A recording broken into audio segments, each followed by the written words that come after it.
We already looked at enhancing transients by making an instrument brighter, but this is only part of the process. Sometimes we need even more attack or transients to cut an instrument through a dense mix. You see, the transients help the ear to latch on to the instrument by helping us identify the beginning of each note. There are a number of ways in which we could enhance transients using commercial plugins such as Transient Designer, TransX, or Bittersweet, to name a few. Today, though, we're just going to use the stock compressors and EQ.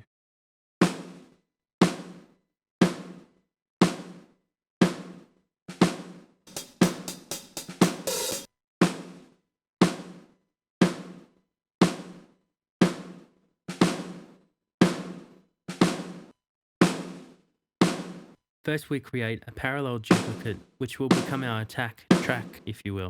The beauty of this parallel track is that we can pretty much go to town with the processing, within reason. We still have to worry about phase, but it's less likely to affect the original, because we're only dealing with mostly high frequencies.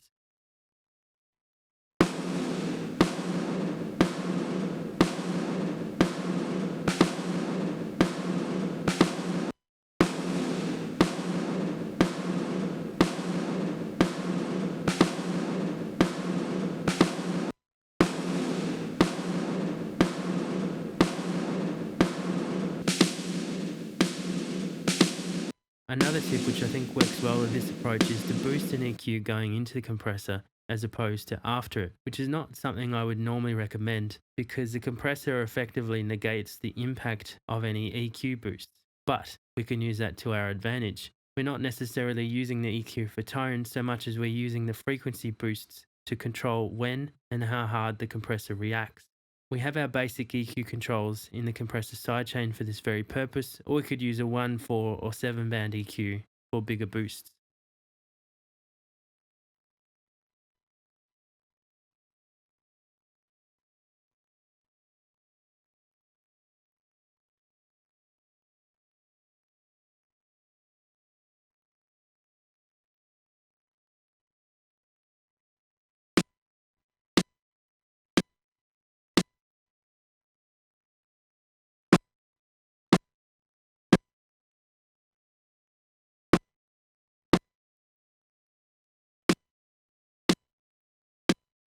One other clear advantage too is that we can also have more freedom to sculpt out the original sound without losing any of that initial impact, as this will be provided to us by our new attack track.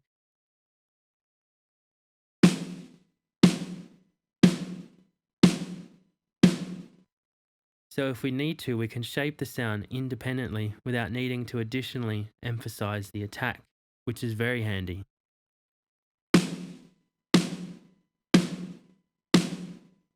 Listen to both tracks together and add whatever minimal processing is necessary to get the sound you're after, which brings us to one further refinement, the addition of the expander gate.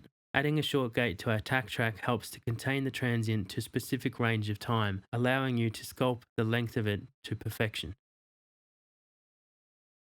Next up, you guessed it, is our sustain track, which is providing us with an extra level of control over the sustain of the instrument notes.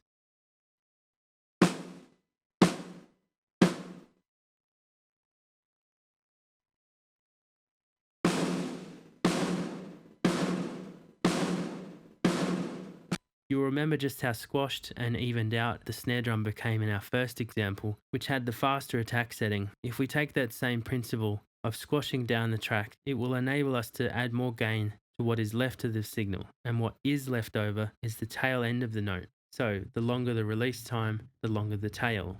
The longer the tail, the more note sustain we can get, within reason. If there's nothing there to grab, then there's not a lot we can do to lengthen the sustain. Depending on the natural length of the note, a lower threshold may be needed to grab more of the existing tail, but this can be not without its problems. Sometimes this sounds a little too unnatural, so don't be afraid to use two compressors. where the first is set to a higher threshold, the second a little lower. This allows for a smoother and more controlled sculpting of the tail. For this parallel track, we are essentially not interested in how the front end of the instrument sounds, because we have that covered with our attack track.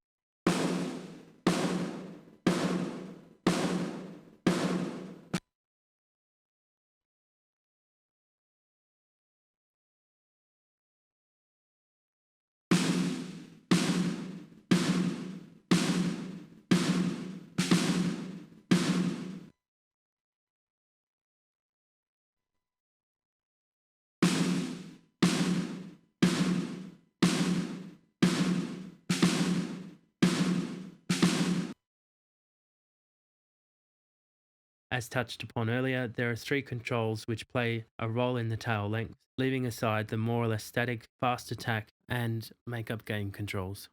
The release will determine how long the compressor grabs a hold of the existing signal above the threshold. The threshold determines how much of this existing signal is contributing to the tail. The ratio determines how squashed or how dynamic the signal is over the threshold. Remember, you can always filter with EQ after the compressor if you have, for example, excess low end.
about where I'm heading with this last topic, since I've already made references to timing. Now, an obvious way to affect the groove or timing of an instrument is to feed something rhythmically interesting into its compressor's sidechain. I've covered that particular technique in my sidechain compression video, so what I'd like to introduce is perhaps a not so obvious approach to influencing an instrument's groove with compression. Consider for a minute the following two scenarios. Scenario 1. An instrument playing, relative to the other musicians, is consistently behind the beat or just slightly too far laid back. It makes the music feel like it's dragging or a bit loose. When you attempt to move the entire instrument back in time, you find that the sense of the interplay between the musicians has been lost, leaving you no choice but to zero in and edit every note or phrase on that instrument. Or, Scenario 2. The instrument playing relative to the other musicians is consistently ahead of the beat. This can make the instrument feel like it's rushing, or that perhaps the rest of the band is a bit slow and dragging behind them. As is the case with the above scenario, moving them back in time destroys the natural flow, and so editing seems the only logical option. But what if you had a live band recording and you had no option to edit due to microphone bleed? Never fear, compression is here. It won't pull together a group of amateur musicians who can't play to save their own lives, but it can subtly augment instruments that are a bit loose or pushing ahead. Now, if you're unsure what I mean by this timing thing, then a listening example would be just about anything sung by James Blunt. James will often sing on top of or ahead of the beat in a number of his songs. A listening example of someone who plays late or behind the beat would be the drummer John Bonham of the band Led Zeppelin. When the Levee Breaks or Black Dog or Whole Lotta Love are the types of tracks that come to mind off the top of my head. For these styles of music, it works that they sing or play that way, but this slightly out of time feel wouldn't always work if it weren't for the rest of the band being part of the idea of moving with that instrument in a complementary way. So in the instances where the band hasn't gelled with an individual or vice versa, or perhaps the timing of all the instruments is loose, compression can help to move them around. Putting this into practice, I've come up with some ways to augment an early or late performance based on some of the techniques I've already been covering.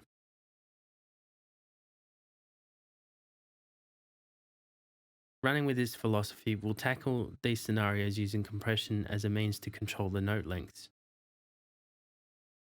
Let's start with scenario 1, late or behind the beat. If, in the following example, we use our bass player as our reference for the time feel, then in comparison, the guitar feels very laboured or sloppy. It feels a little too far laid back.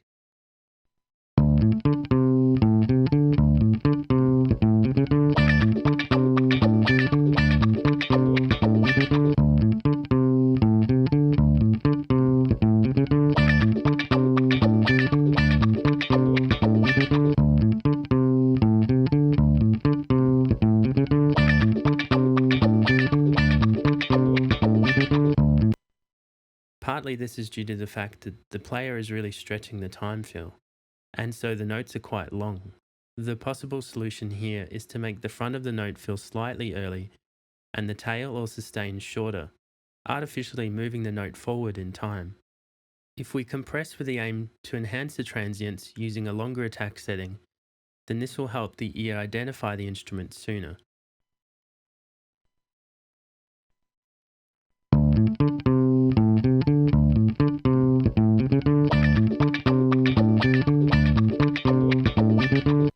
Now, because we are enhancing the transients, a longer release time needs to be added to the compressor to help change the relationship between the transient and tail or sustain volume. With the help of another dynamic range device, the expander gate, we can further shorten the tail and make it feel earlier than it does.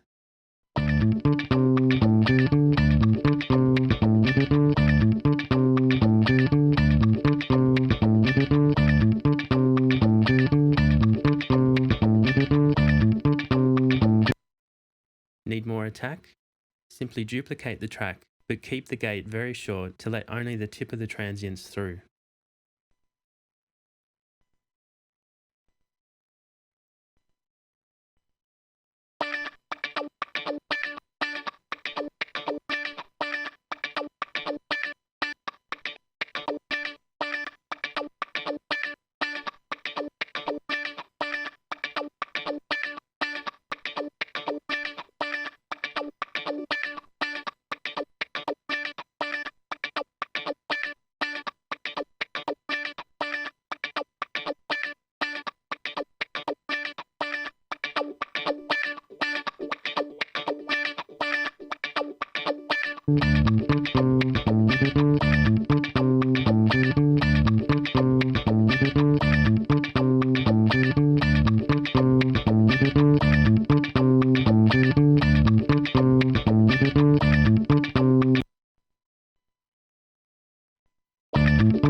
So use a high to medium threshold, long attack, long release with added makeup gain, and gate the instrument to shorten the note lengths.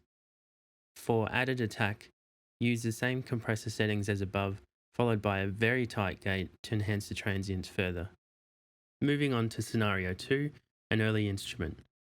If, in the same example, we once again use our bass player as our reference for the time feel, then in comparison, the clavinet part feels on top of the beat at times. It feels like it's rushing or urgent.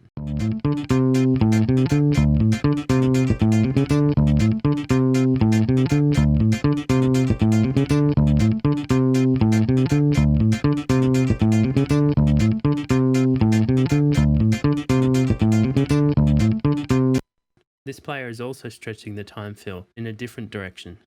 The possible solution in this case is to shorten the front of the note and lengthen the tail, artificially making the instrument feel later in the timeline. We do this by running an aggressive attack setting which reduces the transient at the beginning of the note, helping to delay its onset, whilst the sustain can be lengthened using a long release in combination with a medium to low threshold and added makeup gain.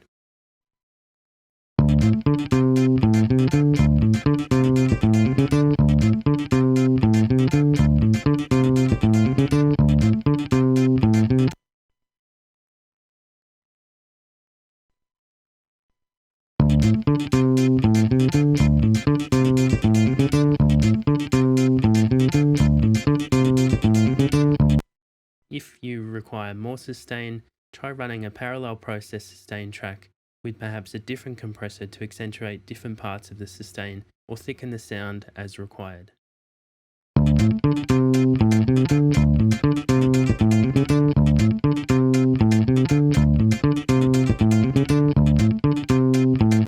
If requiring less attack, a de-esser focused on the appropriate attack frequency region can help with dulling the transients.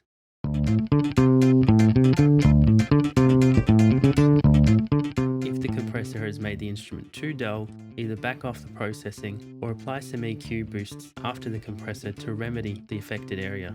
You can also boost the low end to add weight to the sustain if needed.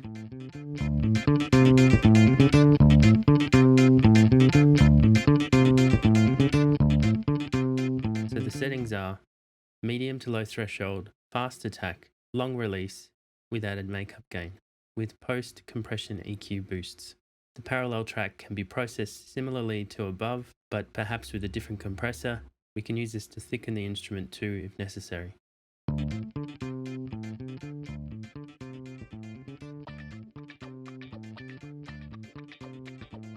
Always A/B or bypass to level match the sounds with or without the compressor when making critical judgments. Normally, I'd finish up by saying, have fun, but this time I'd like to leave you with an interesting thought, or perhaps a challenge for those who are feeling up to it. Jack Joseph Puig has put forth the idea that it is in fact possible to mix an entire song using compression alone. I'm not surprised given the range of compressors he has at his disposal, and his technical ability to pull that off too. It sounds impossible, but I think that there is definitely a big lesson to be had in at least attempting such a task using some of what I've already shown you in this video or in other tutorials. If we limited ourselves to compressors alone on inserts, what could we achieve? Remembering that we still have volume, panning, and editing tools such as duplicate tracks, or manual gating with strip silence, as well as sidechain filtering, multi-band compressors with mute and solo for each band, phase inversion, sidechaining, compression-induced distortion, and I'm sure that that's not even a comprehensive list. The tonal and creative possibilities could be very interesting indeed with a little imaginative thinking. Let me know in the comments section below if you were crazy enough to take on this challenge and what you personally gained from it. Until next time, happy mixing.